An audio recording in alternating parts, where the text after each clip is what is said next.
Hello नमस्कार। स्वागत है आपका ट्रिपलिंग फिजिक्स के चैनल में, आपका अपना चैनल। मेरा नाम शैलेंद्र है और मैं फिजिक्स का एजुकेटर हूँ। हम लोग जो पिछले टाइम पर जो लेक्चर्स में पढ़ते आ रहे थे उसी का एक छोटा सा टॉपिक और बाकी रह गया था, उस टॉपिक को भी आज कंप्लीट करते हैं। हम जो चैप्टर पढ़ रहे थे उसका नाम है इलेक्ट्रोस्टैटिक्स, और उसी इलेक्ट्रोस्टैटिक्स से स्थिर विद्युतिकी चैप्टर से उसी से संबंधित हम कुछ चीज़ों के बारे में बात कर रहे थे। सभी चीज़ें हमने पढ़ी थी, जैसे इलेक्ट्रिक फील्ड क्या होती है, इलेक्ट्रिक फील्ड कैसे कैसे मेजर करते हैं, जैसे टेस्ट चार्ज से कैसे मेजर करते हैं, जिसको मैंने आपको बोला भी था, बहुत बिंदु आवेश या चींटी से कैसे निकालते हैं, उन सब चीज़ों को जाना था। और छोटी छोटी बातों को और भी जाना था कि कंटिन्यूस चार्ज होगा तो कैसे होगा, डाइपोल होगा तो डाइपोल से कहाँ पर कैसे होगा, एक्सियल कितना होगा, इक्वेटोरियल कितना होगा, ऐसे बहुत सारी चीज़ें हमने जानी थी। अपने नोट्स बनाते रहिए और अपनी बुक्स को फॉलो कीजिए और सिर्फ एनसीईआरटी को फॉलो कीजिए, है ना। तो ये 12 पन्ने, 15 पन्ने, 18 पन्ने पढ़ने से अब काम नहीं चलेगा। कंपटीशन निकालने का मतलब है कि आपको अच्छे से हर चीज़ के कंसेप्ट क्लियर होने चाहिए, और कंसेप्ट तब क्लियर होंगे जब आप अच्छी किताबें पढ़ेंगे। आप जानते हैं अच्छी किताबें पढ़ना है तो अच्छे राइटर्स की किताबें लेनी पड़ेंगी, तो अच्छे राइटर्स की किताबों को फॉलो कीजिए और अच्छी तरीके से पढ़ाई कीजिए। क्वेश्चन को स्किप मत कीजिए। अगर आपको कोई क्वेश्चन मिलता है और आप उसे स्किप कर जाते हैं तो स्किप मत कीजिए। अगर नहीं आता है तो अपने टीचर्स से, अपनी फैकल्टीज से पूछिए। अगर नहीं आता है तो अपने फ्रेंड से पूछिए, और मोबाइल का सदुपयोग कीजिए। मोबाइल के हम बहुत सारे उपयोग कर लेते हैं, कभी इसका सदुपयोग भी करके देखते हैं कि क्या होता है। तो मोबाइल्स में उन चीज़ों की भी जानकारी ले सकते हैं। तो अगर आपको कहीं डाउट होता है, बाकी मैं आपके साथ हमेशा अवेलेबल हुई, अगर आपके पास कहीं डाउट्स आता है तो हमेशा अवेलेबल हूँ, है ना, आपके कराने के लिए। चलो तो चलो, अगर मैं अब की बार बात करूँ कि किस टॉपिक को पढ़ रहे हैं, तो आज का जो हमारा टॉपिक रहेगा वो रहेगा डाइलेक्ट्रिक। डाइलेक्ट्रिक, इसको हम परावैद्युत पदार्थ भी कहते हैं, परावैद्युत पदार्थ भी कहते हैं। मैं आई होप आपको दिख रहा होगा।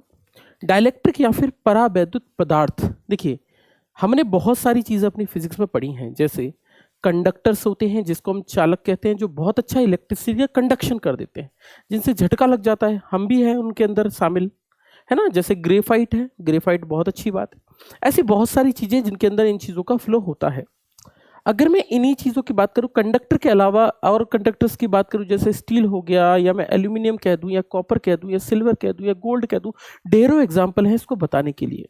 कंडक्टर्स यानी चालक, कंडक्टर्स के बारे में और भी चीज़ें हम जानते हैं, जैसे इनका टेम्परेचर बढ़ने के साथ, तापमान बढ़ने के साथ इनका प्रतिरोध यानी रेसिस्टेंस जो होता है वो भी बढ़ता जाता है, ये हम जानते हैं। ऐसे पदार्थ होते हैं जिनका नाम होता है इंसुलेटर्स। इंसुलेटर मतलब कुचालक, कुचालक मतलब इलेक्ट्रिसिटी का फ्लो नहीं करते।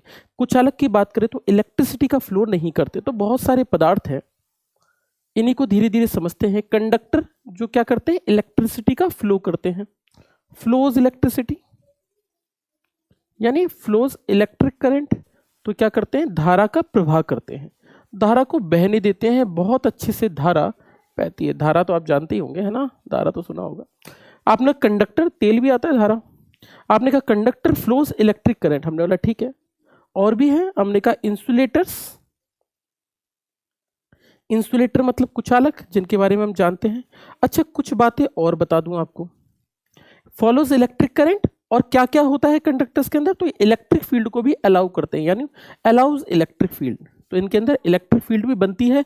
हम इस चीज को पहले भी पढ़ चुके हैं ना, गॉस लॉ वगैरह ये सब चीजें पढ़ चुके हैं। तो कंडक्टर है तो भैया इलेक्ट्रिक फील्ड को अलाउ करेगा, हमने कहा ठीक है। इंसुलेटर की बात करें तो insulator does not allow current to flow, धारा का प्रवाह नहीं होने देता, धारा का प्रवाह नहीं होने देता। इसके साथ साथ में इलेक्ट्रिक फील्ड को भी अलाउ नहीं करता, does not allow electric field. बहुत सारे लोग या बहुत सारी किताबें ये चीजें बताती हैं, बहुत सारी किताबें ये बोलती हैं कि भैया इंसुलेटर यानी कुचालक और डाइलेक्ट्रिक एक ही बातें हैं। डाइलेक्ट्रिक यानी परावैद्युत पदार्थ अलग है। ये ऐसा नहीं कि आप इंसुलेटर को ही डाइलेक्ट्रिक बोल दो। हाँ, डाइलेक्ट्रिक बहुत हद तक इंसुलेटर जैसा व्यवहार तो करते हैं, इंसुलेटर जैसा व्यवहार तो करते हैं, परंतु ये पूरी तरीके से इंसुलेटर नहीं होते, ना ही कुचालक होते हैं। कुछ किताबों में मैंने ऐसा देखा है कि वो बोलते हैं डाइलेक्ट्रिक सेमीकंडक्टर्स है। नहीं भाई, सेमीकंडक्टर्स भी नहीं होते, ये अर्धचालक भी नहीं होते, ये कुल अलग ही पदार्थ है। ये सभी किसके बेसिस पर, कंडक्टिविटी के आधार पर हम बता रहे हैं। हमने बोला एक और आ गया, इसका नाम है सेमीकंडक्टर। सेमीकंडक्टर, अर्धचालक, इनके बारे में भी हमने बहुत कुछ सुना है और जाना है, बहुत सारे लोग इसकी चर्चाएं करते हैं। सेमीकंडक्टर बहुत इंपॉर्टेंट पदार्थ है, जैसे आप कहते हैं जर्मेनियम हो गया, सिलिकॉन हो गया, जिनके बारे में बहुत सारी बातें हैं, जैसे इनका टेम्परेचर बढ़ने से रेसिस्टेंस घटता है, ऐसी बहुत सारी बातें हैं। अब इन सब के अलावा और इनकी कंडक्टिविटी किसके बीच आती है? इन दोनों के बीच आती है, मतलब आधे चालक, आधे कंडक्टर्स है भी, कुछ चालक भी है और चालक भी है। अब आता है मेरे पास चौथा पदार्थ, इसका नाम है डाई इलेक्ट्रिक। ये सबसे अलग है, सबसे अलग, सबसे अनोखा है। इसको बोलते हैं डाइलेक्ट्रिक यानी परावैद्युत पदार्थ। ये डाइलेक्ट्रिक क्या होते हैं? तो ये क्या करते हैं? डज नॉट या do not flow, does not flow allow current to flow. तो भैया ये धारा को तो प्रवाहित नहीं होने देते। ऐसा नहीं है कि अगर मैं डाइलेक्ट्रिक से किसी खंबे पे चढ़ के डाइलेक्ट्रिक से बड़े वाले खंबा पकड़ लूंगा, तार पकड़ लूंगा, तो मुझे झटका लगेगा, ऐसी बात नहीं है। झटका आपको नहीं लगेगा। डाइलेक्ट्रिक करंट को तो फ्लो नहीं होने देते, लेकिन इनके अंदर एक खास बात है, इनके अंदर इलेक्ट्रिक फील्ड बन सकती है, allows electric field to flow. लेकिन ये allows electric field to flow का मतलब ये हुआ, ये इलेक्ट्रिक फील्ड को जरूर बनने देते हैं। तो इनके अंदर एक खास बात है, ये चौथे तरह के पदार्थ होते हैं। तो पहला कंडक्टर, दूसरा इंसुलेटर, तीसरा सेमीकंडक्टर और चौथा डाइलेक्ट्रिक। 4 तरह के पदार्थ होते हैं। हो सकता है आपने नहीं सुना हो, पर मैं आपको बता देता हूं, डाइलेक्ट्रिक भी एक पदार्थ होते हैं। तो ये क्या करते हैं? इलेक्ट्रिक फील्ड को फ्लो होने देते हैं, लेकिन धारा का प्रवाह नहीं करते। आप बोलेंगे ये कैसे? तो समझा रहा हूं आपको कैसे।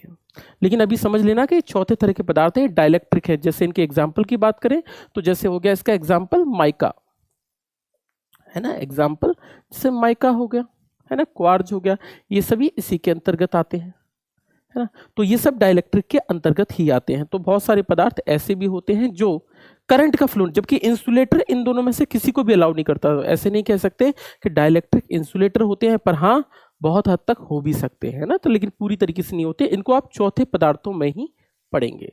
तो ये हम पढ़ने वाले हैं और ये जानने वाले हैं कि डाइलेक्ट्रिक जो होते हैं उनकी चीजें क्या क्या होती है। देखिए इन डाइलेक्ट्रिक के बारे में मिटा देता हूं इसको, फिर आगे बताता हूं। डस्टर,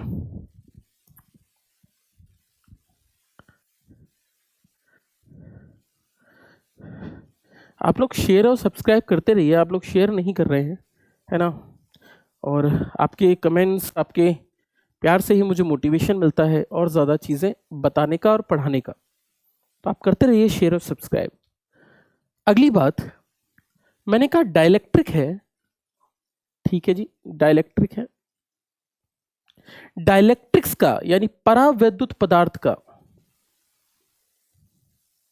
क्या निकाला जाता है? तो इनका निकाला जाता है डाई इलेक्ट्रिक कांस्टेंट। यानी ये कितने अच्छे परावैद्युत पदार्थ हैं, कितने अच्छे परावैद्युत पदार्थ हैं, इनका एक नंबर दिया जाता है और इसको हम बोलते हैं आपका डाई इलेक्ट्रिक कांस्टेंट, जिसको हमने पहले भी पढ़ा था, फिर से बता देता हूं। डाई इलेक्ट्रिक कांस्टेंट इसको बोलते हैं परावैद्युतांक, परावैद्युतांक। इसको हम किससे रिप्रेजेंट करते हैं? के से रिप्रेजेंट करते हैं, और या फिर आपने एक और नाम से पढ़ा होगा, इसको ईआर से भी रिप्रेजेंट करते हैं। इसको हम डाइलेक्ट्रिक या रिलेटिव परमिटिविटी भी कहते हैं। तो हमने कहा ठीक है जी। अब के हर एक के लिए अलग अलग होता है। ज्यादातर, अगर मैं बोलूं ज्यादातर पदार्थों के लिए कैसे कैसे इसकी वैल्यू को लेते हैं, तो अगर आप न्यूमेरिकली इनको मेजर करें तो न्यूमेरिकली के की वैल्यू जो होती है वो 1 होती है फॉर वैक्यूम यानी निर्वात में, फ्री स्पेस में। अगर मैं बात करूं के की वैल्यू 1 की, तो के की वैल्यू 1 होती है इन सब के पदार्थ या फिर डाइलेक्ट्रिक मटेरियल्स के लिए, है ना। हमने कहा ठीक है। अगर मैं बोलूं के की वैल्यू कितनी होती है, तो के की वैल्यू ग्रेटर देन 1 होती है। जितनी, पहले मैं इसकी इन्फिनिटी लिख देता हूं। के की वैल्यू इन्फिनिटी होती है मेटल्स के लिए। मेटल्स मतलब होता है धातुएं। ये क्वेश्चन भी डायरेक्ट बनता है कि के की वैल्यू किसके लिए क्या होती है। धातु जो होती हैं, जितनी भी मेटल्स होते हैं, मेटल्स के लिए के की वैल्यू इनफाइनाइट ली जाती है।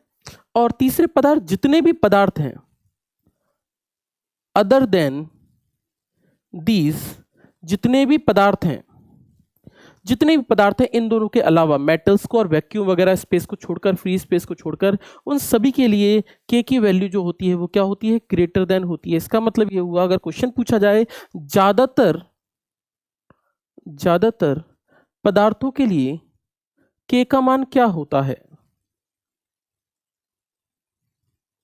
तो आप बोल देंगे ज़्यादातर पदार्थों के लिए के का मान ग्रेटर देन 1 होता है, यानी कैसा होता है, ग्रेटर देन 1 होता है। तो ज़्यादातर मटेरियल्स जो हम लेते हैं उनकी वैल्यू क्या होती है, ये होती है। अगली की बात करते हैं।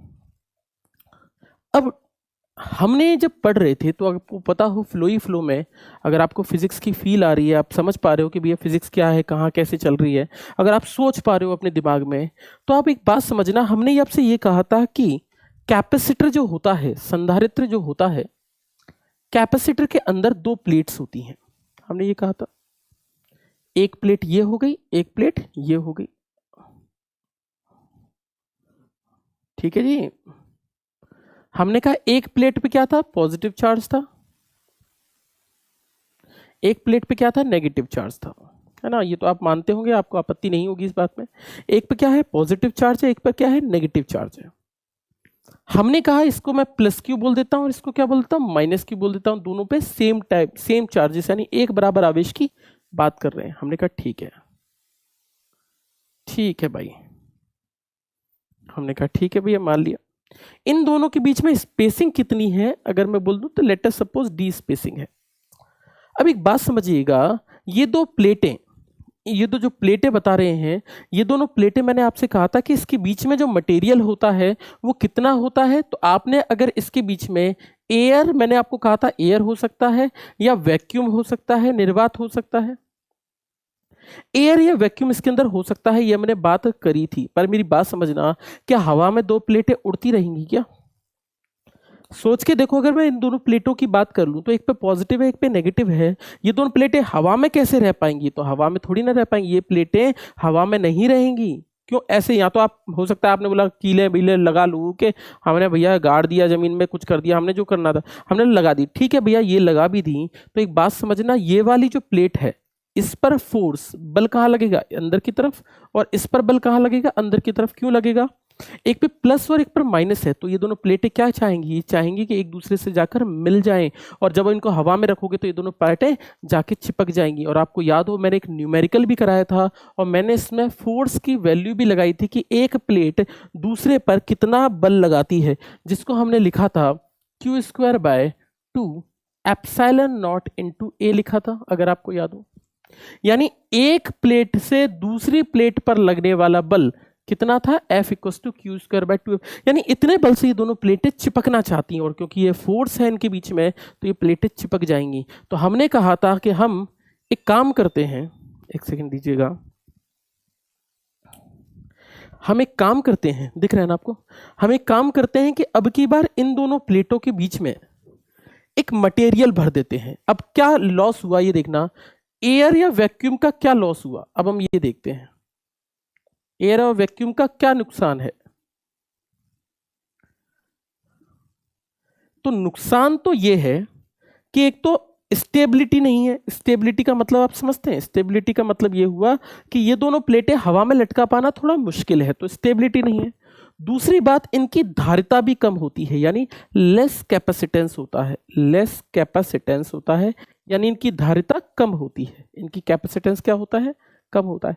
तो लेस कैपेसिटेंस भी है, तो हम क्या करते हैं, इन दोनों प्लेटों के बीच में जहां एयर और वैक्यूम भरा था, तो हम नई चीज करते हैं, हम क्या करते हैं, डाइइलेक्ट्रिक स्लैब या dielectric plate is inserted. Dielectric plate क्या कर दी जाती है, इन दोनों के बीच में डाल दी जाती है। मैं आपको बता दूंगा इससे होता क्या है, इंसर्टेड, इन दोनों प्लेटों के बीच में डाइइलेक्ट्रिक प्लेट डाल दी जाती है, और इनसे ये स्टेबिलिटी का कंसीडर भी खत्म हो जाता है। कैसे, मैं आपको बताता हूं। लेकिन आप इनके बीच में क्या करोगे, डाइइलेक्ट्रिक प्लेट डाल दोगे, जिससे हमारी बहुत सारी समस्याएं दूर हो जाएंगी। तो यही डाइइलेक्ट्रिक है, और डाइइलेक्ट्रिक के अलग तरह का पदार्थ होता है। जब आप पंखे का कैपेसिटर तोड़ेंगे और जब तोड़ ताड़ के उसको अलग करेंगे तो आप देखेंगे उसमें एक रबर टाइप का मटेरियल निकलेगा। अगर आपने नहीं देखा है तो आप घर में से पंखा निकाल कर उसका कंडेंसर तोड़कर उसमें से जरूर देखिएगा आज, तो आप देखेंगे उसके अंदर एक रबर टाइप का पदार्थ निकल, बशर्ते आपके मार ना पड़े बस, तो आप ये चीज को देख पाएंगे। हमने कहा ठीक है। अब हम क्या करते हैं, इन दोनों के बीच में ग्लास प्लेट को इंसर्ट करते हैं। इन दोनों के बीच में हमने क्या किया, ग्लास प्लेट इंसर्ट की। इन दोनों की धारिता कितनी निकल कर आई थी इन दोनों प्लेटों की, तो हम ये भी लिख चुके थे, A epsilon naught by D, ये भी हमने लिख दी थी, ये दोनों तो हम जान चुके थे। चलो अब बात करते हैं, अगर मैं प्लेट इंसर्ट कर दूंगा तो क्या फर्क पड़ेगा। नोट्स बनाते जाइए, चीजों को अच्छे धीरे धीरे सीखते जाइए, है ना, बहुत धीरे धीरे बात करेंगे।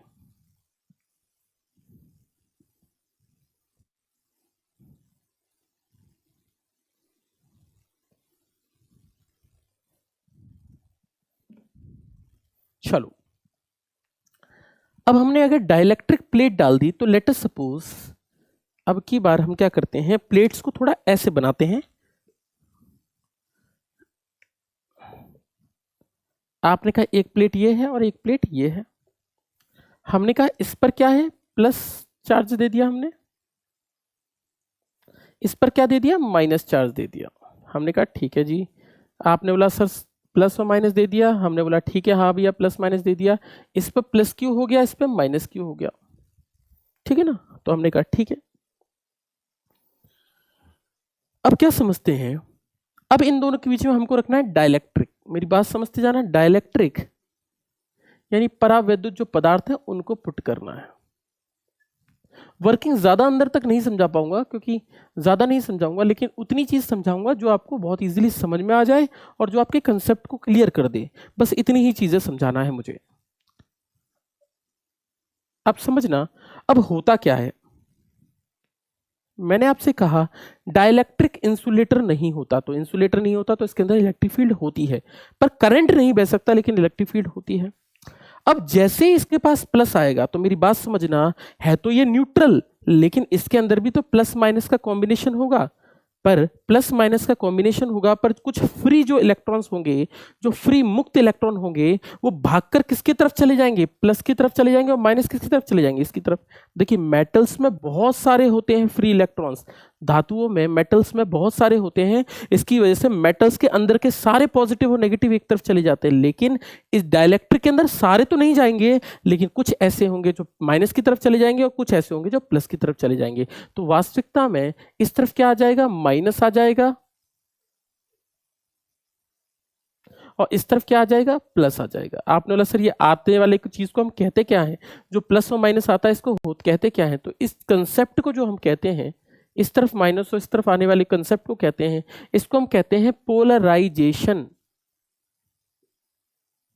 मेरे ख्याल से आपको दिख रहा हो, इसको हम आवेशीकरण कहते हैं, है ना, आवेशीकरण कहते हैं। आज ब्लू अंक का प्रयोग हो रहा है तो आपको दिखाई देना चाहिए, है ना। तो आवेशीकरण कहते हैं इसको, हम क्या कहते हैं, पोलराइजेशन कहते हैं। अब अगर ये पोलराइजेशन कंसेप्ट है तो समझना, बाहर की तरफ इलेक्ट्रिक फील्ड, बाहर की तरफ इलेक्ट्रिक फील्ड कहां से कहां होगी, प्लस से माइनस की तरफ। मेरी बात समझना, बाहर की तरफ इलेक्ट्रिक फील्ड विद्युत क्षेत्र तीव्रता कहां होगी, प्लस से माइनस की तरफ। तो इस इलेक्ट्रिक फील्ड को मैं क्या लिख देता हूं, ई नॉट। तो ई नॉट है क्या, तो ई नॉट वास्तविकता में विद्युत क्षेत्र तीव्रता है किसकी, ई नॉट क्या है, विद्युत क्षेत्र तीव्रता है electric field due to plates, plates without dielectric. अगर डाइलेक्ट्रिक नहीं होता इसके बीच में, तो इसके बीच में जो इलेक्ट्रिक फील्ड होती है वो कितनी आती, ई नॉट निकल करके एयर होती, तो यहां से यहां क्या होती, सीधे सीधे ई नॉट। परंतु अगर मैंने ये डाइलेक्ट्रिक स्लैब डाल दी तो आप देखें डाइलेक्ट्रिक स्लैब के अंदर भी, डाइलेक्ट्रिक स्लैब के अंदर भी तो इस तरफ प्लस और इस तरफ माइनस है, और हम जानते हैं विद्युत क्षेत्र तीव्रता की दिशा प्लस से हमेशा कहां होती है, माइनस की तरफ। प्लस से कहां हो रही है, माइनस की तरफ, प्लस से कहां हो रही है, माइनस की तरफ, यानी ये प्लस से कहां हो रही है, माइनस की तरफ। इसको लिख देता हूं ई आई, ठीक है ना। तो इंटरनल जो है वो क्या हो गई, ई आई। हमने कहा बाहर की एक्सटर्नल आउटर क्या होगी, ईओ, अंदर वाली क्या होगी, ई आई। अब ये क्या है, ई आई, तो ई आई बोला हमने electric field inside, inside electric field inside dielectric, जो डाइलेक्ट्रिक के अंदर जो विद्युत क्षेत्र तीव्रता है, फिर से बोल रहा हूं, डाइलेक्ट्रिक के अंदर विद्युत क्षेत्र तीव्रता हो सकती है जबकि कुचालक के अंदर नहीं होती, इसलिए हम इसको इंसुलेटर मानकर नहीं चल सकते। बस हाँ, इसमें करंट फ्लो नहीं होता, धारा का प्रवाह नहीं होता। अब अगर इसमें नेट इलेक्ट्रिक फील्ड लिखनी हो, कितनी होगी, नेट इलेक्ट्रिक फील्ड, तो नेट इलेक्ट्रिक फील्ड कितनी होगी, जो तुल्य विद्युत क्षेत्र तीव्रता होगी वो कितनी होगी, विद्युत क्षेत्र तीव्रता कितनी होगी, तो अगर मैं ई नेट लिखूं कितनी होगी, तो ई नेट मतलब बाहर जो ज्यादा फील्ड है ई नॉट, ज्यादा में से क्या माइनस कर दिया ई आई, तो क्या हो गया इलेक्ट्रिक फील्ड में कमी आ जाती है, विद्युत क्षेत्र तीव्रता में कमी आ जाती है। तो याद रखिए डाइलेक्ट्रिक के आने से होता क्या है, इन दोनों के बीच में जो नेट इलेक्ट्रिक फील्ड है वो कम हो जाती है। अगर क्वेश्चन ऐसे पूछ लिया जाए कि कैपेसिटर के बीच में हमने K बराबर 3 या K बराबर 5 की हमने डाइलेक्ट्रिक डाल दी, बताइए इलेक्ट्रिक फील्ड पर क्या असर पड़ेगा इन दोनों के बीच में, तो आप लिखेंगे भैया इलेक्ट्रिक फील्ड कम हो जाएगी। कितनी कम हो जाएगी, तो अगर इन दोनों को पुट करूं तो विद्युत क्षेत्र तीव्रता K टाइम्स कम करनी है तो K टाइम्स क्या हो जाती है, कम हो जाती है। K क्या है, डाइलेक्ट्रिक कांस्टेंट की वैल्यू है। तो याद रखिएगा इलेक्ट्रिक फील्ड डाइलेक्ट्रिक कांस्टेंट है। यही चीज मुझे आपको समझानी थी कि E की वैल्यू क्या होती है, K हो जाती है। तो अगर आपसे कभी थ्योरेटिकल क्वेश्चन पूछता है और इस तरीके से कोई कंसेप्ट बना देता है कि बताइए डाइलेक्ट्रिक डालने से विद्युत क्षेत्र तीव्रता पर क्या असर पड़ता है संधारित्रों के अंदर, कैपेसिटर के अंदर, तो आप लिख देंगे वो डिक्रीज हो जाती है, घट जाती है, कितनी, K गुना घट जाती है, यानी K से डिवाइड हो जाती है। हमें यह भी पता है कि E का जो फॉर्मूला होता है वो V/D होता है ना। तो अगर मैं E बराबर V/D होता है ना, तो अगर मैं इस चीज को लिख दूं dV/dr भी होता है E बराबर dV/dr, तो अगर मैं इस फॉर्मूले से देखूं तो मैं ये भी बोल सकता हूं कि जो E नॉट के साथ हो रहा होगा वही किसके साथ हो रहा होगा, V नॉट के साथ हो रहा होगा। तो इन दोनों के बीच में जो नेट पोटेंशियल है जो V नॉट है, मैं बता भी दूं कैसे, प्लस से माइनस ये पोटेंशियल था, इस पोटेंशियल में से ये उल्टा पोटेंशियल माइनस कर दोगे विभव। जैसे हमने कहा ना, आप नहीं समझे, मैंने कहा एक बैटरी लगी है 5 वोल्ट की, हमने एक बैटरी और लगा दी उल्टे में कितनी 3 वोल्ट की, तो नेट वोल्टेज कितना रह गया, 2 वोल्टेज, हाँ उल्टी बैटरी। वैसे ही ऐसे हो गया तो नेट वोल्टेज में क्या आएगी, कमी आएगी, और कितना वोल्टेज में कमी आएगी, V0/K आएगी। अगर क्वेश्चन ऐसे पूछा जाता कि बताइए विभव पे क्या असर पड़ेगा, तो आप बोल देंगे विभव भी K टाइम्स कम हो जाएगा। तो E क्या हो रहा है, कम हो रहा है ना।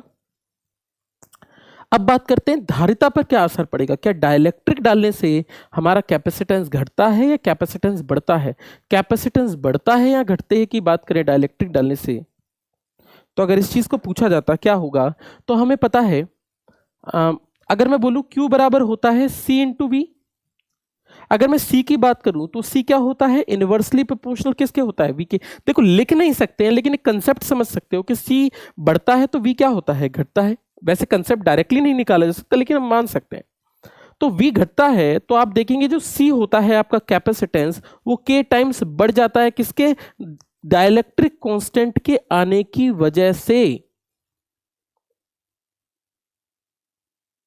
हमने कहा ठीक है, तो आप मेरी बात समझना, जो हमारी धारिता है वो क्या हो जाती है, बढ़ जाती है। तो धारिता बढ़ जाती है, धारिता बढ़ जाती है किसके, धारिता बढ़ जाती है परावैद्युत पदार्थ के, परावैद्युत पदार्थ के आ जाने से। तो याद रखिए हम क्यों डाल रहे हैं इसके बीच में, इसलिए डाल रहे हैं क्योंकि हमारा कैपेसिटेंस बढ़ता है। अगर आपसे डायरेक्टली क्वेश्चन पूछा जाए कि बताइए हम डाइलेक्ट्रिक का उपयोग ही क्यों करते हैं, तो आप लिखेंगे स्टेबिलिटी बढ़ाने के लिए, आपकी स्टेबिलिटी बढ़ाने। स्टेबिलिटी कैसे बढ़ गई, अब ये प्लस और माइनस एक दूसरे को खींचेंगे, पर भैया खींचेंगे जरूर लेकिन बीच में तो डाइलेक्ट्रिक है तो चिपके तो रहेंगे लेकिन एक दूसरे को चिपका कभी नहीं पाएंगे। तो इसकी वजह से क्या होता है, हमारा फायदा हो जाता है। तो स्टेबिलिटी भी मिलती है और धारिता यानी कैपेसिटेंस भी बढ़ जाता है, दोनों ही फायदे होते हैं, इसीलिए हम डाइलेक्ट्रिक कांस्टेंट का प्रयोग कर रहे हैं। तो हमने बोला कैपेसिटेंस कितना हो जाता है अगर बढ़ जाता है, तो चलो देखते हैं कितना हो जाता है। हमने कहा सी नॉट की वैल्यू क्या निकल गई, के सी नॉट, हमने कहा ठीक है के टाइम्स बढ़ जाता है, तो हमने बोला के टाइम्स बढ़ जाता है तो फॉर्मूला हो जाएगा के A epsilon naught by D, यानी सी कितना बढ़ गया, के टाइम्स बढ़ गया। और ये के क्या है, के यहाँ पर 1/4 पाई एप्सिलॉन नहीं है, के यहाँ पर क्या है, डाइलेक्ट्रिक कांस्टेंट है, डाइलेक्ट्रिक कांस्टेंट है, याद रखिएगा, है ना। तो इसको परावैद्युतांक भी कहकर चलते हैं, इसको हम परावैद्युतांक कहते हैं। तो मेरे पास ये जो मटेरियल निकल कर आया इसको हम परावैद्युतांक कहते हैं। तो सी की वैल्यू बढ़ जाती है, तो क्या फायदा हुआ ये हम देख रहे हैं, है ना। डाइलेक्ट्रिक डालने से क्या फायदा हुआ, एडवांटेज है कि भाई, ठीक है ना भाई। चलो फायदा देखते हैं क्या होगा। हमने कहा पहला फायदा तो ये होगा कि स्टेबिलिटी मिलती है। स्टेबिलिटी को अब हिंदी में क्या कहें, स्टेबिलिटी मतलब स्थिरता मिलती है या मजबूती, कुछ भी कह लो, स्टेबिलिटी मिलती है। दूसरी बात क्या, धारिता बढ़ जाती है, कैपेसिटेंस इंक्रीजेस, यानी धारिता बढ़ जाती है। कैपेसिटेंस क्या होता है, इंक्रीज हो जाता है, यानी धारिता क्या होती है, बढ़ जाती है। ठीक है ना। और क्या फायदा होता है, अब ये दो प्लेटें प्रिवेंट्स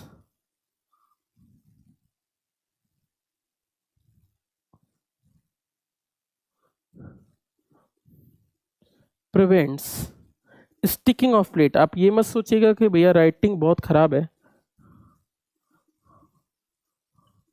राइटिंग खराब हो गई है, नहीं तो बचपन में तो बहुत अच्छा लिखता था यार स्कूल टाइम पे। प्रिवेंट्स स्टिकिंग ऑफ प्लेट्स, यानी प्लेटों के चिपकने से रोकता है, ताकि ये दोनों प्लेटें एक दूसरे से ना चिपक पाए। और क्या होता है, तो एक फायदा और होता है, अगर मैं इसमें बोलूं तो इससे क्या होता है, मीडियम का ब्रेकडाउन जल्दी नहीं होता।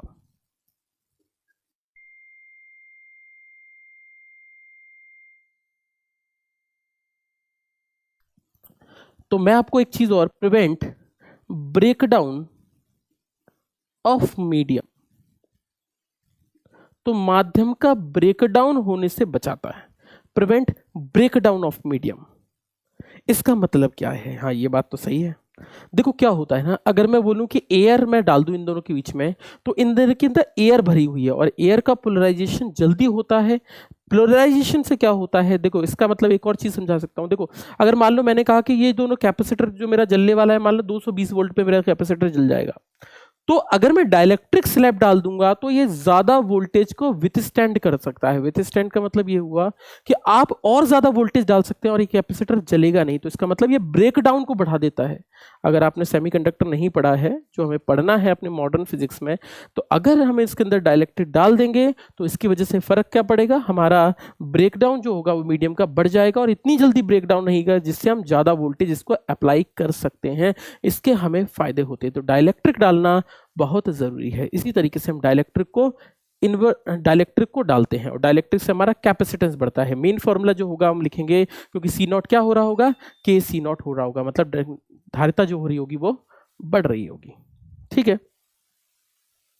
तो जहां भी आपको सी का फॉर्मूला सी लिखा हुआ दिखे, तो आप डाइलेक्ट्रिक की वजह से फॉर्मूला क्या कर देना, के सी नॉट कर देना, आपका फॉर्मूला निकल कर आ जाएगा। जैसे एग्जांपल के तौर पर आपने बोला अब की बार एनर्जी क्या होगी, अब आप बोलेंगे एनर्जी, भूल तो नहीं गए ना भाई, है ना। आपने एनर्जी का फॉर्मूला होता है हाफ सी वी स्क्वायर, अगर आपको याद हो। हाफ सी वी स्क्वायर, हमें पता है कैपेसिटेंस क्या हुआ है, बढ़ गया है। आप बोले भाई वोल्टेज तो घट गया है, वोल्टेज तो घट गया है, लेकिन कैपेसिटेंस एक बार में एक ही चीज तो रख सकते हो। अगर आप सी के साथ रिलेशन रखोगे तो वी को कांस्टेंट मानना पड़ेगा। उस केस में अगर मैं बात करूं तो यहां पर जो इंटरनल एनर्जी पोटेंशियल एनर्जी निकल कर आती है, उसकी वैल्यू निकल कर आती है हाफ के सी नॉट इंटू वी नॉट का स्क्वायर। तो आप इसकी जो वैल्यू लिखेंगे वो कितनी लिखेंगे, इतना लिख देंगे। ठीक है ना, तो कोई खास फॉर्मूला पे फर्क नहीं पड़ेगा। तो इस तरीके से हम इस फॉर्मूले को लिख सकते हैं। तो हमारे पास जो ऑप्शंस निकल कर आए हैं वो ये निकल कर आए हैं कि जब हम डाइलेक्ट्रिक डालेंगे तो फायदा क्या होगा, स्टेबिलिटी बढ़ रही होगी, ब्रेकडाउन बढ़ रहा होगा। इसके अलावा स्टेबिलिटी, दोनों प्लेटें एक दूसरे से चिपकेंगी नहीं, और एक सबसे इंपॉर्टेंट चीज की धारिता यानी कैपेसिटेंस बढ़ेगा। तो डाइलेक्ट्रिक हम जरूर डालते हैं, इसलिए जितने भी कैपेसिटर संधारित्र बनाए जाते हैं उनके बीच में डाइलेक्ट्रिक का प्रयोग किया जाता है। चलो आगे बढ़ते हैं।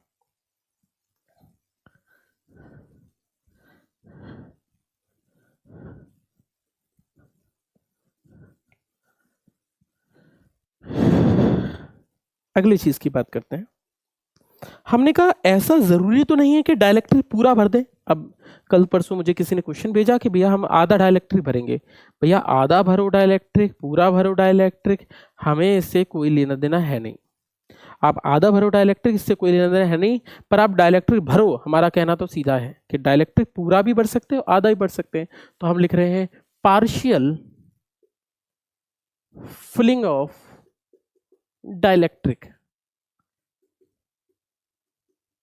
मतलब पार्शियल फिलिंग करना। पार्शियल फिलिंग का मतलब ये हुआ कि पूरा ना भरना, और हम इसके बीच में क्या करते हैं, पार्शियल फिलिंग करते हैं।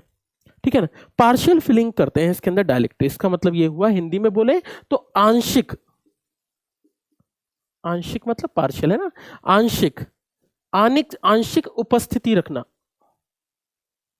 किसकी, डाइलेक्ट्रिक की, आंशिक उपस्थिति है ना, हिंदी है, तो डाइलेक्ट्रिक की क्या करना, आंशिक उपस्थिति रखना। यानी जब मैं पूरी तरीके से डाइलेक्ट्रिक ना भरकर मैं कहता हूं आधा वैक्यूम रहेगा आधा डाइलेक्ट्रिक रहेगा, तो क्या आपने बोला सर क्वेश्चन तो बहुत आसान हो गया, चलो क्वेश्चन डिफिकल्ट करते हैं। हमने बोला कि डाइलेक्ट्रिक एक नहीं भरेंगे, हम भरेंगे 5 डाइलेक्ट्रिक। कैसे, आप K1 भरेंगे, K2 भरेंगे, K3 भरेंगे, K4 भरेंगे, K5 भरेंगे। अब बताओ आपका डाइलेक्ट्रिक क्या हो जाएगा। तो भैया अगर आप डाइलेक्ट्रिक एक से ज्यादा भर रहे हैं तब भी हम क्वेश्चन को रिप्रेजेंट कर सकते हैं। कैसे कर सकते हैं इस चीज को देख लेते हैं, जरा देखते हैं कि कैसे क्या होगा। आपने कहा एक प्लेट है और इसके बगल में एक और प्लेट है। हमने कहा ठीक है, इस प्लेट पे क्या दिया, आपने बोला इस प्लेट पे दे दिया हमने पॉजिटिव, इस प्लेट पे दे दिया आपने नेगेटिव। डाइलेक्ट्रिक रख रहे हैं हम आधा, आप आधा भी रख सकते हैं, पूरा भी रख सकते हैं, अधूरा भी रख सकते हैं, आपकी श्रद्धा है ना, श्रद्धा। हमने बोला ठीक है जी, ये क्या है आपका, आपने कहा सर ये है मेरी डाइलेक्ट्रिक, परावैद्युत पदार्थ है ये मेरा। हमने कहा ठीक है जी, आपके डाइलेक्ट्रिक को सम्मान दे देते हैं लिखकर कि ये क्या है, परावैद्युत पदार्थ है, वैद्युत पदार्थ। बेटा फिजिक्स को फील करो, है ना, समझो कि दिमाग में दिल में लाओ कि क्या है, अंदर से जानो कि हाँ भैया ऐसा होता है डाइलेक्ट्रिक, इमेजिनेशन लाओ। फिजिक्स आसान है, बहुत आसान सब्जेक्ट है। आपने कहा इसके बीच में क्या है, आपने इतना पार्ट तो मैंने एयर से या फिर वैक्यूम से भर रखा है। आपने कहा ठीक है जी, बाकी में आपने भर दिया डाइलेक्ट्रिक और यहाँ रख दिया वैक्यूम, वैक्यूम मतलब निर्वात कर दिया। आपने बोला चलो भैया इतना भर दिया। लेट अस सपोज कि ये वाला जो डाइलेक्ट्रिक है उसकी सतह है टी। हमने कहा ठीक है, अगर मैंने कहा ये टी सरफेस है और मैंने कहा जो पूरा सरफेस मान लेते हैं वो मान लेते हैं हम डी। हमने कहा ठीक है जी, ये मान लिया डी। अब बताइए कि इसका कैपेसिटेंस पर क्या असर पड़ेगा, ये हमें बताना है कि क्या क्या असर पड़ेगा, है ना। जरा देखते हैं क्या असर पड़ेगा, है ना। अगर मैं बोलूं कितना असर पड़ेगा तो इस चीज को हम निकाल सकते हैं। अगर मैं इस चीज की बोल के चलूं तो एक बात समझना, अच्छा डेरिवेशन भी करा जा सकता है। डेरिवेशन करते वक्त हमें अलग अलग इलेक्ट्रिक फील्ड निकालनी पड़ेगी और अलग अलग इलेक्ट्रिक फील्ड की नेट इलेक्ट्रिक फील्ड निकालकर हम इसको कर पाएंगे। पर डेरिवेशंस आप चाहें तो अपनी 12वीं क्लास की किताबों को फॉलो कर सकते हैं, मैं आपको डायरेक्टली लिखवा देता हूं। इसका जो कैपेसिटेंस धारिता होगी वो होगी C बराबर A epsilon naught upon D minus T plus T by K, T by K। चलो भाई ये क्या है, कैपेसिटेंस है। ये कैपेसिटेंस यानी धारिता कितनी हो जाएगी, इतनी हो जाएगी। तो मान लो कि क्वेश्चन ये कहा गया, मान लो कि क्वेश्चन ये बोला गया कि हमने भैया आधे में डाइलेक्ट्रिक भर दिया, आधा एयर भर दिया, तो एयर का आधा, इसका आधा, टी रख देना, के रख देना और सी निकाल देना, बस इतनी सी बात है। और इस तरीके से हम इस क्वेश्चन को कर पाएंगे। तो ये मेरा जो क्वेश्चन होगा वो पार्शियल के लिए इस तरीके से निकल कर आ पाएगा। ठीक है, अब देखते हैं अगली बात। आपने कहा नहीं नहीं हम नहीं मानेंगे सर, हम एक से ज्यादा डाइलेक्ट्रिक डालेंगे तब बताइए क्या होगा। ये फॉर्मूलेस हैं, ये फॉर्मूलेस जनरली हो सकता है कि फॉर्मूलेस डायरेक्टली पूछ ली जाए। न्यूमेरिकल्स थोड़ा मुश्किल है बट हो सकता है कि डायरेक्टली फॉर्मूले पूछ लिए जाए। अगर आप नीट या IIT JEE की तैयारी कर रहे हैं तो आपके लिए बहुत इंपॉर्टेंट बातें हैं और आपका इससे क्वेश्चन आता है, तो आप इस बात को जरूर अच्छे से पढ़ें अगर आप नीट के स्टूडेंट से। तो अगली बात हमने कहा, नोट डाल रहा हूं मैं, है ना, नोट तो आप समझते हैं, नोट डाल रहा हूं, more than one dielectric is present, more than one dielectric, more than one dielectric. अगर एक से ज्यादा परावैद्युत पदार्थ है, अगर एक से ज्यादा परावैद्युत पदार्थ है तो उसको हम कैसे करेंगे, एक से ज्यादा परावैद्युत पदार्थ फिगर बनाना पड़ेगा, क्योंकि फिगर के बिना तो समझ में आता नहीं है। Minus minus minus minus minus minus, figure छोटा हो गया, चलो minus minus minus minus minus minus minus. Let us suppose एक डाइलेक्ट्रिक जिसकी वैल्यू K1 है, दिख रहा है आपको, दिख रहा होगा। आपने बोला दूसरा डाइलेक्ट्रिक जिसकी वैल्यू K2 है। हमने कहा ठीक है, इन दोनों की डिस्टेंस क्या होगी, D होगी। लेट अस सपोज इन दोनों की डिस्टेंस d है, ये टेढ़ा बन रहा है, इसकी डिस्टेंस कितनी है, तो इसकी थिकनेस t1 है और इसकी थिकनेस कितनी है, t2 है। तो भैया दो डाइलेक्ट्रिक डाल दी, दो से ज्यादा भी डाल सकते हैं, दो से ज्यादा डाल दोगे तो मुश्किल नहीं होगी, लेकिन फिर भी आपने दो डाइलेक्ट्रिक डाल दी और मुझसे बोला बताइए कैसे होगा। तो आपने कहा ठीक है जी, अगर ऐसे कभी होता है तो इससे याद रखना बहुत आसान है, ए एप्सिलॉन नॉट। इसका जो फॉर्मूला होगा मैं आपको बताऊं, इसका फॉर्मूला होगा d minus t1 minus t2 plus t1 by k1 plus t2 by k2। अब मेरी बात समझना, ये फॉर्मूला कैसे आसान है आप बोले, जरा देखना। यह फॉर्मूला था d माइनस टी, टी मतलब थिकनेस, जितने डाइलेक्ट्रिक हो उनकी थिकनेस माइनस करते जाओ। मैंने कहा T1 है, T2 है सर, T3 है, T4 है, T5 है, T6 है, T7, T8 है। आपने कहा ठीक है, तो फॉर्मूला क्या हो जाएगा यहाँ पर, तो आप लिखेंगे d minus t1 minus t2 minus 3t3 minus t4 minus t5 minus t6 minus t7 minus t8 minus t8 है जो भी है। इसके बाद ये देखिए plus t1 by k1 plus t2 by k2, और ज्यादा होते तो t3 बाय k2 तो t3। इस तरीके से मैं पूरी चेन लिखता जाता और इस तरीके से कैपेसिटेंस को रख पाता। तो अगर आप एक से ज्यादा डाइलेक्ट्रिक रखते हैं, एक से ज्यादा पदाविद्युत पदार्थ रखते हैं, तो इससे भी उसकी वैल्यू पर फर्क पड़ेगा। इस तरीके से हम उस क्वेश्चन को लिख पाएंगे और धारिता बढ़ेगी। इसको बोलते हैं हम पार्शियल फिलिंग ऑफ डाइलेक्ट्रिक, यानी अगर आप पार्शियल फिलिंग कर रहे हैं तो इस तरीके से हम उन चीजों को कर पाएंगे। इसको हम कहते हैं पार्शियल फिलिंग। ये मेरा डाइलेक्ट्रिक का एक छोटा सा क्वेश्चन था, मेरे ख्याल से आपको आया होगा। चलो अगले की बात करते हैं। तो आप इस फॉर्मूले को जरूर याद रखें, इस पे न्यूमेरिकल्स भी करेंगे हम। तो मोस्ट प्रोबेबली हो सकता है कि कल हम लाइव जाएं और कल हम कुछ प्रैक्टिस करें क्वेश्चंस की, है ना। तो जरा देखते हैं कि कल हो सकता है कि क्वेश्चंस की प्रैक्टिस हो। नेक्स्ट चीज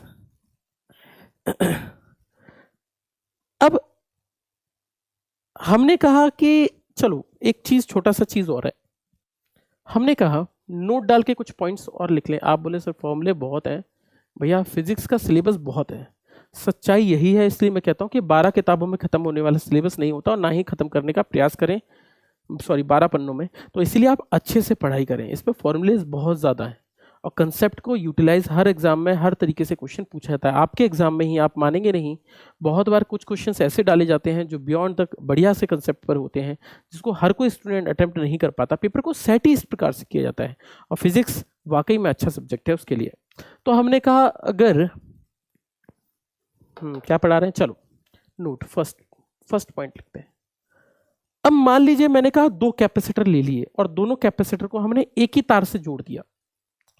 if two capacitors are charged, यदि मैं दो संधारित्रों को आवेशित करके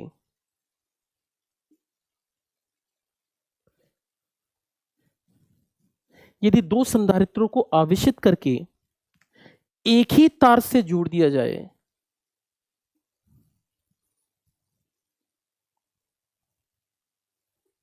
एक ही तार से जोड़ दिया जाए, एक ही तार से जोड़ दिया जाए, एक ही तार से जोड़ दिया जाए। तो मेरी बात समझना, ये कह रहे हैं कि हमने दो कैपेसिटर्स ले लिया। आपने कहा ठीक है, कौन कौन से, आपने एक कैपेसिटर ये है, हमने बोला भैया इसमें C1 है और पोटेंशियल कितना है, V1 है। आपने बोल दिया एक और जोड़ दिया, आपने जैसे ही दूसरा जोड़ा, इसमें कितना था, C2 और V2 था इनिशियली, प्रारंभ में कितना था, इनिशियली था, ये क्या इनिशियली बिना जोड़े। लेकिन जैसे ही मैं इनको जोड़ूंगा तो इन दोनों पे एक ही पोटेंशियल बन जाएगा। एक ही पोटेंशियल बन जाएगा तो उस पोटेंशियल को, उस विभव को हम बोलेंगे कॉमन पोटेंशियल। तो क्वेश्चन ऐसे आएगा कि यदि दो संधारित्रों को, दो कैपेसिटर को चार्ज करके एक ही तार से जोड़ दिया जाए तो बताइए नई धारिता कितनी होगी, ये क्वेश्चन है। तो आपने ठीक है जी, कितनी होगी जरा देखते हैं। यदि दो संधारित्रों को आवेशित करके एक ही तार से जोड़ दिया जाए तो उभयनिष्ठ विभव, तो कॉमन पोटेंशियल, तो उभयनिष्ठ विभव की जो वैल्यू होगी V, इसको बोलते हैं उभयनिष्ठ विभव यानी कॉमन पोटेंशियल। उभयनिष्ठ विभव हिंदी में लिख दूं, नहीं तो आप नाराज हो जाओ। और आप डिसलाइक मार दो। उभयनिष्ठ विभव, तो हमने बोला उभयनिष्ठ की विभव की जो वैल्यू होगी वो होगी C1V1, यानी पहले कैपेसिटर की वैल्यू प्लस दूसरे कैपेसिटर की वैल्यू अपॉन में C1 प्लस C2, और इस प्रकार से हम कॉमन पोटेंशियल की वैल्यू लिख पाएंगे। तो कॉमन पोटेंशियल को लिखना बहुत ज्यादा मुश्किल नहीं होगा, ठीक है ना। तो अगर मैं बोलूं कि कॉमन पोटेंशियल इतना, अब जब दो कैपेसिटर को, दो संधारित्र को जोड़ा जाता है तो कुछ एनर्जी में भी लॉस होता है, यानी कुछ ऊर्जा में हानि होती है। और एनर्जी लॉस कितना होता है, इसके चाहे तो आप डेरिवेशन कर सकते हैं। मैं हो सकता है आगे चल के 11th और 12th के एकेडमिक्स से स्टार्ट करूं, तो जब हम करेंगे तो हम इन सब के डेरिवेशंस को भी करते चलेंगे। कहाँ का डेरिवेशंस होंगे तो पूरे बहुत बड़ा वो चीज़ हो जाएगी, तो हम करेंगे स्टार्ट जल्दी ही। तो अगर मैं एनर्जी लॉस की बात करूं तो एनर्जी लॉस होता है 1/2 C1 C2 upon C1 plus C2, पर अभी तो आपको फॉर्मूले याद करने पड़ेंगे, V1 माइनस V2 का होल स्क्वायर। इस प्रकार से हम एनर्जी लॉस यानी ऊर्जा में हानि को देख पाएंगे। इसको बोलते हैं एनर्जी लॉस और ऊर्जा हानि। इस पर भी आपके पेपर में क्वेश्चन आया है। इस तरीके से हम ऊर्जा हानि के कंसेप्ट की तरफ बढ़ पाएंगे। तो एनर्जी लॉस जो होगा वो इस तरीके से निकाला जाएगा। तो दो संधारित्रों को जोड़कर उनको अलग अलग चार्ज करके और उनको एक ही तार से जोड़ दिया जाए। एक छोटा सा टॉपिक इसके बाद और भी है, जिस टॉपिक को हम बोलेंगे आपका charging and discharging of capacitor. That is also a very important part, but not for air force और navy, but it is very important for NEET examination. तो बहुत ज़्यादा इंपॉर्टेंट नहीं है एयरफोर्स और नेवी वगैरह के लिए, बट हाँ नीट वगैरह का अगर आप IIT JEE पेपर सॉल्व कर रहे हैं तो वो चार्जिंग और डिस्चार्जिंग का जो कंसेप्ट है वो बहुत ज़रूरी हो जाता है। पर फिर भी हम नेवी या एयरफोर्स वाले के स्टूडेंट को भी बोलूँगा कि आप इनको भी देखते चलें। तो हमने बोला कितना हुआ 1/2 C1 C2 upon C1 plus C2 into V1 minus V2 का होल स्क्वायर। इतनी सी बात निकल कर आई। तो हमने बोला कॉमन पोटेंशियल, चलो आ जाओ इस पर भी न्यूमेरिकल्स कर लेते हैं। चलो न्यूमेरिकल टाइम, जरा देखते हैं न्यूमेरिकल्स टाइम में क्या है। क्वेश्चन पे का क्वेश्चन की बात कर लेते हैं, ठीक है ना। क्वेश्चन है, डायरेक्ट फॉर्मूला बेस्ड क्वेश्चन करा रहा हूं। प्रैक्टिस शीट में और क्वेश्चंस की प्रैक्टिस करेंगे, ठीक है ना, हो सकता है अगले सेशन में करें। क्वेश्चन है, दो गोले, मैंने आपको पहले भी कहा था मैं कैपेसिटर बोल सकता हूं, कंडक्टर भी बोल सकता हूं, या कंडेंसर भी बोल सकता हूं, सब एक ही है। तो गोला कहते हैं, तो गोला भी तो कैपेसिटर है। जैसे पृथ्वी को जो मैंने कैपेसिटर की तरह ट्रीट किया था, जिसका फॉर्मूला C = 4πε0 R लिखा था। तो दो गोले जिनकी धारिताएं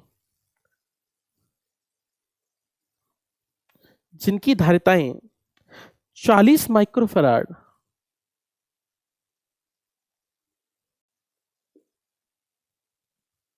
जिनकी धारिताएं 40 माइक्रोफैराड और 80 माइक्रोफैराड है। तो हमने बोला कि दो गोले हैं जिनकी धारिताएं कितनी हैं 40 माइक्रोफैराड और 80 माइक्रोफैराड, 40 माइक्रोफैराड और 80 माइक्रोफैराड। उन्हें 50 वोल्ट और 35 वोल्ट से आवेशित किया जाता है। उन्हें 50 वोल्ट और 35 वोल्ट से आवेशित किया जाता है। तो हमने ये दो जो गोले हैं इनको 50 वोल्ट और 35 वोल्ट यानी 35 वोल्ट से चार्ज किया, इन दोनों से चार्ज किया, 35 वोल्ट से आवेशित किया जाता है। तो हमने 50 वोल्ट और 35 वोल्ट से चार्ज किया और एक ही तार से जोड़ दिया जाता है।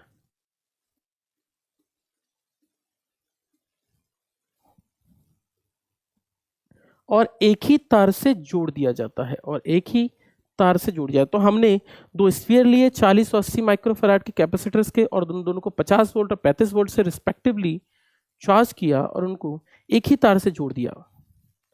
अब डायरेक्ट उभयनिष्ठ विभव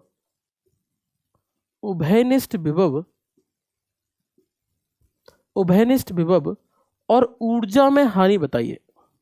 उभयनिष्ठ विभव और ऊर्जा में हानि बताइए। और एनर्जी लॉस जो बताना है वो आपको बताना है अर्ग में, कि एनर्जी लॉस अर्ग में कितना रहा होगा। ये मेरे दो क्वेश्चंस हैं और आपको बताने हैं, ठीक है ना। चलो आप ये चाहो तो इनको आप अटेम्प्ट करने की एक बार कोशिश कर लो और देखते हैं कि क्वेश्चन क्या रहा होगा। चलो आंसर आप देख लो कितना कितना आपका आ रहा है।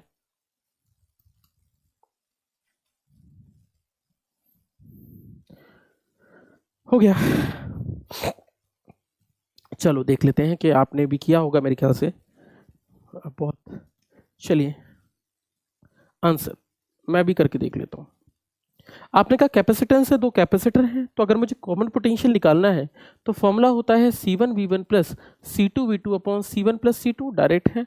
अगर मैं C1 प्लस C2V2 को कर दूं तो C1V1 का मतलब ये हुआ कि 40 इंटू 10⁻⁻6 इंटू 50 प्लस, अरे सॉरी, हाँ इंटू 50 C1V1, तो पहले को किससे चार्ज किया, 50 वोल्ट से, ठीक है, C1V1, ठीक है, प्लस C2V2 मतलब 80 इंटू 10⁻⁻6 इंटू में कितना हो गया 35 वोल्ट, अपॉन में कितना किया, आपने कहा अपॉन में बात कर लेते हैं।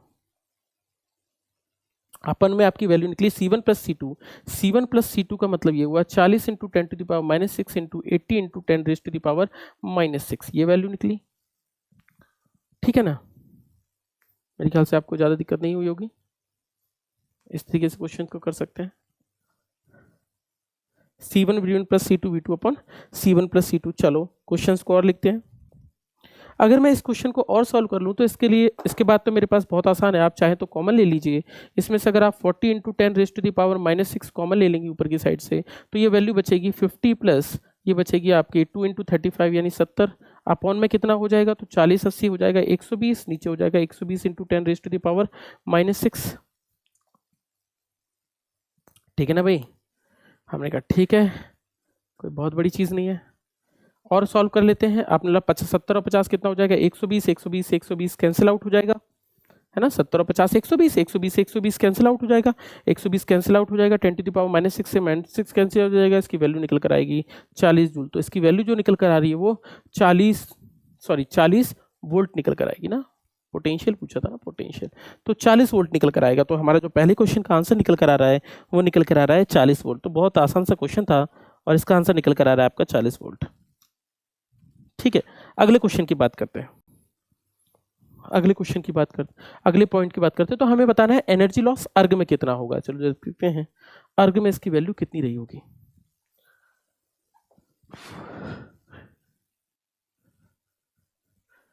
एनर्जी लॉस करते हैं, फॉर्मूला देख लीजिए, आपके पास फॉर्मूला है 1/2 C1 C2 upon C1 plus C2 into V1 minus V2 का होल स्क्वायर, है ना। फॉर्मूला पुट कर देते हैं 1/2 इंटू C1 C2 का मतलब हुआ 40 into 10⁻⁻6 into 80 into 10⁻⁻6 C1 C2 upon C1 plus C2 यानी 40 इंटू 10⁻⁻6 इंटू 80 इंटू 10⁻⁻6, ठीक है ना, half C1 C2 upon C1 plus C2। अगली चीज V1 माइनस V2 का whole square, V1 minus V2 का होल स्क्वायर यानी 50 माइनस 35 का होल स्क्वायर। क्वेश्चन बहुत आसान है, क्वेश्चन को आपको डायरेक्टली बस वैल्यू को पुट करना है। इस वैल्यू को भी आप सॉल्व कर सकते हैं, तो आप इसको सॉल्व कर लीजिए। इसकी वैल्यू निकल कर आएगी C1 C2 की 1/2 इंटू ये हो जाएगा 4 8 32 3200 हो जाएगा, 32 इंटू 10⁻⁻, ये हो जाएगा -6 ये हो जाएगा -12, अपॉन में लिखेंगे तो ये हो जाएगा 120 इंटू 10⁻⁻6 यानी इंटू 225। तो अभी जो हम वैल्यू निकाल रहे हैं वो किस में निकाल रहे हैं, जूल में निकाल रहे हैं। तो आप चाहें तो और सॉर्ट आउट कर सकते हैं। आप बोले इसको 2 1 0 से 1 0 कैंसिल आउट कर दिया, 2 से काटेंगे तो 2 1 2 हो जाएगा, 2 6 12 हो जाएगा, 160 हो जाएगा, है ना, ठीक है, 160 हो जाएगा, नीचे 12 बचा, ठीक है ना। तो आपने बोला इसकी वैल्यू निकल कर आ जाएगी 160 इंटू में 225 अपॉन में 12 इंटू में हो जाएगा 10⁻6 ऊपर जाएगा तो 10⁻⁻6, ये वैल्यू निकल कर आई मेरी जूल में। इसको और सॉल्व कर लेते हैं, मिटा देता हूं इसको और सॉल्व कर लेते हैं।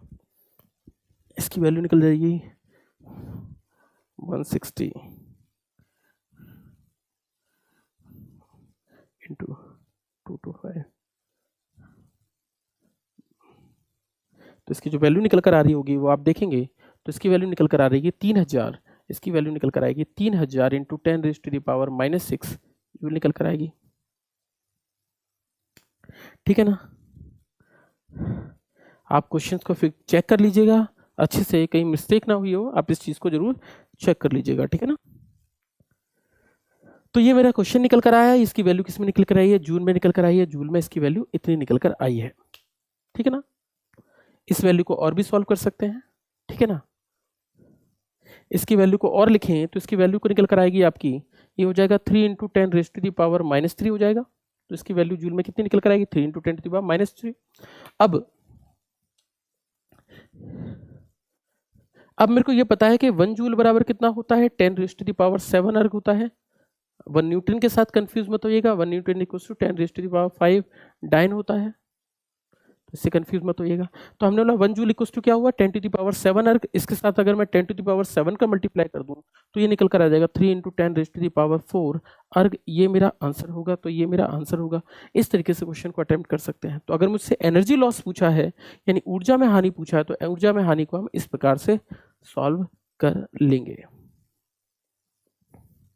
ठीक है जी। तो क्वेश्चंस को करने का तरीका ये होगा। चलो, लॉकडाउन में अपना ध्यान रखिएगा, है ना, अपने पेरेंट्स का, अपने माँ का, अपने पापा का।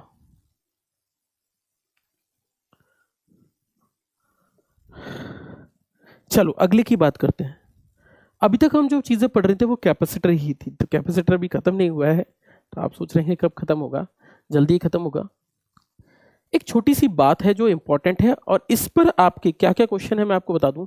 इस पर आपके पेपर में क्वेश्चन पूछा है, पहली बात। दूसरा, एयरफोर्स वालों ने मॉडल टेस्ट पेपर बना के दिया हुआ है, मॉडल टेस्ट पेपर में भी इस पर क्वेश्चन डाला हुआ है। तो क्योंकि मॉडल टेस्ट पेपर में भी डाला हुआ है इस पर क्वेश्चन, तो इस पर टॉपिक देखते हैं। इसका क्या नाम है, इसका नाम है combination of drops. Combination of drops यानी बूंदों को मिलाना। आप बोले कि भैया क्या है, कैपेसिटर को मिलाना तो देख लिया, संधारित्रों को हमने फॉर्मूला भी लिख लिया। सीरीज में जोड़ेंगे तो C1C2/C1 + C2, पैरेलल में जोड़ेंगे तो C1 + C2। इन सब की बातें भी कर ली, एक दो न्यूमेरिकल्स और करेंगे अभी उसी की चीज के ऊपर। अब हम बात कर रहे हैं कॉम्बिनेशन ऑफ ड्रॉप्स पे, कि ड्रॉप्स को अगर मिलाऊं, ड्रॉप्स मतलब होता है बूंदे, बूंदे आप समझते हैं, है ना, जो पानी की बूंदे होती हैं उनको मान लीजिए। तो हमने ड्रॉप्स को अगर मैं मिलाऊंगा तो क्या फर्क पड़ेगा मेरी बूंदों के मिलाने से, तो जरा समझना। पहला पॉइंट, हमने कहा अगर मैं बोलता हूं कि बहुत सारी छोटी छोटी बूंदें मिलकर एक बड़ी बूंद बनाती, यानी n drops combined to form 1 drop. क्या मतलब हुआ इसको, n छोटी छोटी बूंदें, इसको ऐसे भी लिख देता हूं, n small drops combines to form, इसको कंबाइंस आएगा, कंबाइंस टू फॉर्म 1 ड्रॉप। हमने कहा एक n छोटी छोटी बूंदें मिलकर एक बूंद बना रही है ना, क्या बोला रही है, एक बूंद बना रही है। फिजिक्स फील कर पा रहे हो, n छोटी छोटी बूंदें मिलकर एक बूंद बना रही हैं। क्वेश्चन यह है कि उस एक बूंद पर, अगर मैं छोटी बूंद पर अगर मैं कुछ चार्ज बोल दूं तो उस n बूंद, जो बड़ी बूंद मिलकर एक बूंद बनी है, उस पर कितना चार्ज होगा, वैसे क्वेश्चन है। समझना, मैं दोबारा से लिखवाऊंगा आपको। पहला पॉइंट, हम पहले बात कर रहे हैं चार्ज की। चार्ज मतलब होता है आवेश, आवेश। हमने कहा लेट अस सपोज एक छोटी बूंद है जिस पर चार्ज कितना है, Q है। कितना है, Q है, चार्ज है, दिक्कत नहीं है। हमने बोला इसके साथ एक बूंद और मिला दी, इस पर भी चार्ज कितना है, Q है। आपने बोला इसके साथ एक और बूंद मिला दी, इसके साथ बूंद पे चार्ज कितना है, Q है। और ऐसी कितनी बूंद्स मिला दी, n ड्रॉप्स मिला दी। n ड्रॉप्स क्या कर दी, चिपका दी। अब चिपका के जब हम एक बूंद बनाएंगे, अब इनको कंबाइन करके हमने क्या कर दिया, एक बूंद कर दी। और क्वेश्चन में पूछा गया कि अगर एक बूंद अकेली है तो उस एक बूंद पर कितना चार्ज होगा।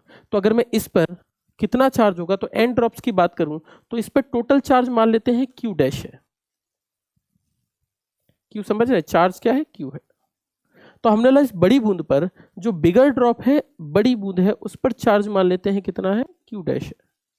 तो जो Q डैश निकल कर आ रहा है वो किसके बराबर होगा, तो ये बराबर होगा n × Q के। यानी अगर मैं बोलूं कि ये सिंपल, जैसे मैंने कहा भैया 20 coulomb 20 coulomb 20 coulomb 20 coulomb 20 coulomb 20 coulomb, तो कितना होगा, सबका सारा का चार्ज, टोटल चार्ज, क्योंकि चार्ज कंजर्वेशन ऑफ चार्जेस का पालन करता है, हम जानते हैं। तो ये तो सिंपल सिंपल क्या होगा, n ड्रॉप्स के बराबर हो जाएगा। जैसे आप बोले 2 ड्रॉप्स को मिला दिया तो 20 से 20 कूलम कितना बनेगा, 40 कूलम। 3 ड्रॉप मिला दिया 20 20 20 कितना बनेगा, 60 कूलम डायरेक्ट। 3 कूलम, तो हम बोलेंगे बहुत आसान है ये मेरे लिए। पर सब में ऐसा नहीं होता, सब में ऐसा नहीं होता। जैसे दूसरा एग्जांपल लेते हैं, लेट अस सी, एक सेकंड दीजिएगा, लेट अस सी n ड्रॉप्स अगर मैं कंबाइन करूं तो लेट अस सी, हमने कहा कैपेसिटेंस मान लेते हैं कि कैपेसिटेंस पे क्या असर पड़ेगा। हमने बोला धारिता की बात कर लेते हैं। चलिए दूसरी चीज है, हमने बोला धारिता, कैपेसिटेंस की बात करते हैं कि धारिता पर क्या असर पड़ेगा। इस पर क्वेश्चन आया, बहुत बढ़िया टॉपिक है, बहुत इंपॉर्टेंट है भाई ये आपके एयरफोर्स के लिए। चलो हमने कहा कैपेसिटेंस मान लेते हैं, इस पर मान लेते हैं C है। C मतलब मान लो 20 माइक्रोफैराड चार्ज है। चलो हमने कहा ठीक है 20 माइक्रोफैराड है। इसके साथ एक बूंद और बना दी, इस पे भी कितना है 20 माइक्रोफैराड। आपने बोला एक बूंद और बना दी, इस पर भी कितना है 20 माइक्रोफैराड। और ऐसी कितनी बूंदें मिला दी, n ड्रॉप्स मिला दी। और n ड्रॉप्स कंबाइन करके आपने क्या कर दी, एक ड्रॉप बना दी। और एक ड्रॉप बना दी तो जो बिगर ड्रॉप बनेगी, बड़ी बूंद बनेगी, उस पर कितना होगा अगर मैं बात करूं, इस पर मान लेते हैं C डैश है। तो आप C डैश एरिया पर डिपेंड करता है। और मैं अगर बोलूँ C डैश कितना निकलेगा, तो C डैश की वैल्यू होगी n की पावर 1/3 इंटू में C, यानी n raise to the power 1/3 times हो जाएगा। यानी अगर मैं n ड्रॉप्स कंबाइन करके एक ड्रॉप बनाता हूं तो उस पर नया धारिता कुछ और निकलेगी। ऐसा नहीं कि आप NC के बराबर लिख दें, ऐसा नहीं 20 माइक्रोफैराड 20 माइक्रोफैराड 20 माइक्रोफैराड, आपने बोला 60 माइक्रोफैराड। नहीं भैया, इतना दिमाग मत लगा देना। इसकी वैल्यू होती है n raise to the power 1/3 into C। n मतलब कितनी ड्रॉप है, 5 बूंदें मिलाई, 8 बूंदें मिलाई, 64 बूंदें मिलाई, उसके बारे में। तो हमने कहा सेकंड चीज ये होगी। थर्ड चीज के बारे में बात करते हैं। नेक्स्ट चीज है आपका रेडियस पे बात करते हैं कि रेडियस क्या होगा। चलो ऊपर वाला फिगर मिटा देता हूं क्योंकि जगह थोड़ी कम है। हमने कहा चलिए तीसरे की बात करते हैं। तो हमने कहा रेडियस के बारे में बात कर लेते हैं, क्या त्रिज्या भी बराबर होगी। चलो देख लेते हैं त्रिज्या। अगर मैं कहता हूं कि एक ड्रॉप है, एक बूंद है, इसका रेडियस r है। आपने कहा ठीक है जी, मान लेते हैं r है। इसके साथ एक और बूंद मिलाई, इसका रेडियस भी कितना है, r है। इसके साथ एक और बूंद मिलाई, इसका रेडियस भी r है। ऐसे मैंने n ड्रॉप्स मिला दी और मैंने कहा n ड्रॉप्स कंबाइन करके एक ड्रॉप बन गई। 1 ड्रॉप बनी, कितनी, एक ड्रॉप बनी, जो क्या है, बिगर ड्रॉप है। ये क्या है, कंबाइन हुई है और एक ड्रॉप बन गई। मान लेते हैं कि इस पर इसका जो रेडियस है वो r डैश है। r डैश बोल दूं या स्मॉल r डैश बोल दूं, कोई बात नहीं। तो जो नया रेडियस निकलेगा वो कितना निकलेगा, वास्तविकता में इसकी वैल्यू भी निकलेगी n की पावर 1/3 इंटू में स्मॉल r। तो याद देखेंगे सबका रेडियस मिलाकर ऐसा नहीं कि सेम रेडियस हो जाता है, क्या होता है, n raise to the power 1/3 into में स्मॉल r होता है। बहुत इंपॉर्टेंट टॉपिक है ये, मेरा रेडियस है। अगले की बात ले लेते हैं। अगले की बात लेकर चलें तो अब हमें चलना है डेंसिटी पर। और डेंसिटी के केस में देखते हैं कि डेंसिटी पर क्या असर पड़ेगा। आपने बोला पानी पानी मिला के सबकी डेंसिटी बराबर होगी, या चलो ये डेंसिटी भी देख लेते हैं। और अगली एक और चीज देखेंगे, इसको बोलते हैं पोटेंशियल एनर्जी। तो हम पहले देखते हैं पोटेंशियल और पोटेंशियल एनर्जी, या डेंसिटी देख लेते हैं। हमने कहा डेंसिटी पे बात कर लेते हैं। डेंसिटी यानी घनत्व। डेंसिटी की बात करें तो डेंसिटी पर भी असर पड़ेगा। अगर मैं बोलूं इसकी डेंसिटी सिग्मा है, इसके साथ एक बूंद और मिला दी जिसकी सिग्मा है, इसके साथ एक बूंद और मिला दी जिसकी सिग्मा है, और ऐसी बहुत सारी ड्रॉप्स को कंबाइन करके एक ड्रॉप बना दिया, 1 ड्रॉप बना दिया, बिगर ड्रॉप बना दी। और मैंने कहा डेंसिटी पर क्या असर पड़ेगा, तो आप इसकी डेंसिटी लिख सकते हैं। अगर ऐसे की बात करें तो सिग्मा डैश, और सिग्मा डैश जो घनत्व होगा वो होगा n raise to the power 1/3 into sigma के बराबर होगा, क्योंकि मास ऑफ वॉल्यूम की वजह से। वॉल्यूम तो सेम रहेगा लेकिन मास चेंज हो जाएगा, इस वजह से हमने कहा n की पावर 1/3 इंटू। अगले की बात करते हैं। अगला है मेरे पास पोटेंशियल के। पोटेंशियल पे क्या असर पड़ेगा, यानी विभव। अगर मैं ऐसी n ड्रॉप्स कंबाइन करता हूं, n ड्रॉप्स को अगर मैं कंबाइन कर दूंगा तो पोटेंशियल पर क्या असर पड़ेगा, ये मुझे देखना है कि पोटेंशियल पर क्या असर पड़ेगा। लेट अस से एक ड्रॉप जिस पे V पोटेंशियल, दूसरी ड्रॉप जिस पे V पोटेंशियल, तीसरी ड्रॉप जिस पे V पोटेंशियल, ऐसी हमने कितनी ड्रॉप्स कर दी, n ड्रॉप्स कर दी हैं। ऐसी हमने n ड्रॉप्स मिलाकर एक ड्रॉप बना दी। हमने कहा एक ड्रॉप बना दी, मान लीजिए ये बिगर ड्रॉप बना दी। अगर मैंने बिगर ड्रॉप बना दी तो अब मैं बोलूं कि इस पर पोटेंशियल कितना होगा V डैश। तो अगर मैं V डैश की बात करूं तो इसकी वैल्यू होती है n की पावर 2/3 इंटू V। ये मेरे पोटेंशियल की वैल्यू निकल कर आती है। तो अगर मैं पोटेंशियल की बात करूं तो अभी तक हम जितनी बात कर रहे थे उसमें सब में फॉर्मूला n की पावर 1/3, तो याद करना मुश्किल नहीं होगा। कैपेसिटेंस हो, धारिता हो, डेंसिटी हो, घनत्व हो, रेडियस हो, त्रिज्या हो, सबके लिए n की पावर 1/3, जबकि पोटेंशियल के लिए कितना होगा, n की पावर 2/3। अगले की बात करते हैं। अब अगला मेरे पास निकल कर आया है, इसका नाम है आपका पोटेंशियल एनर्जी, और देखते हैं क्या असर पड़ता है। चलिए नेक्स्ट चीज, पांचवा हो गया है, छठवां पॉइंट, ये इंपॉर्टेंट पार्ट है, जरा देखते हैं इसको भी। तो हमने बोला लेट अस से, हम कह देते हैं कि अगर मान लीजिए किसी बूंद में एनर्जी ऊर्जा है, एक बूंद ले ली इस पे एनर्जी U है, एक और बूंद ले ली इस पे एनर्जी U है, एक और बूंद ले ली इस पर एनर्जी U है, और ऐसी मैंने कितनी ड्रॉप्स कंबाइन कर दी, n ड्रॉप्स कंबाइन कर दी। n ड्रॉप्स कंबाइन करने के बाद हमने कहा हमने एक बिगर ड्रॉप बना दी। आपने कहा ठीक है, अगर आप बिगर ड्रॉप बना देंगे, इससे हुई है कंबाइन करने से। कंबाइन तो आप समझते हैं ना, सबको मिला देना, कंबाइन कर देना, है ना। कंबाइन करके हमने क्या बना दी, n ड्रॉप्स बना दी। और क्वेश्चन में पूछा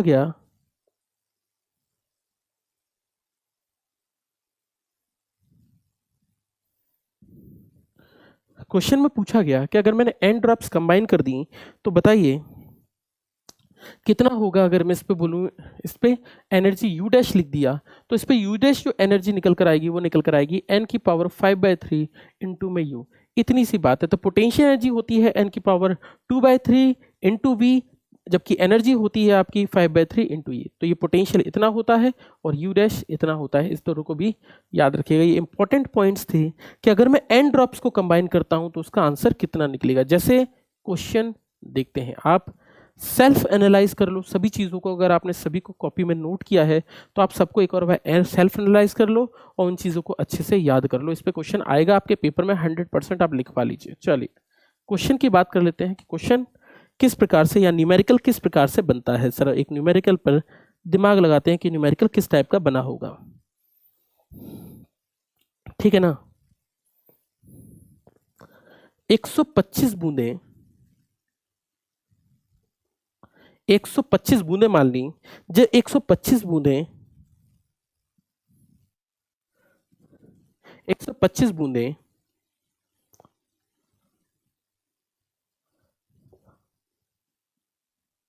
मिलकर एक बड़ी बूंद बनाती हैं। 125 बूंदें मिलकर एक बूंद बनाती हैं। तो हमने कहा 125 छोटी छोटी बूंदें मिलकर क्या बना रही हैं, एक बूंद बना रही है, यानी बिगर ड्रॉप बना रही हैं। 125 बूंदें मिलकर एक बड़ी ड्रॉप बनाती हैं, बिगर ड्रॉप बनाती हैं।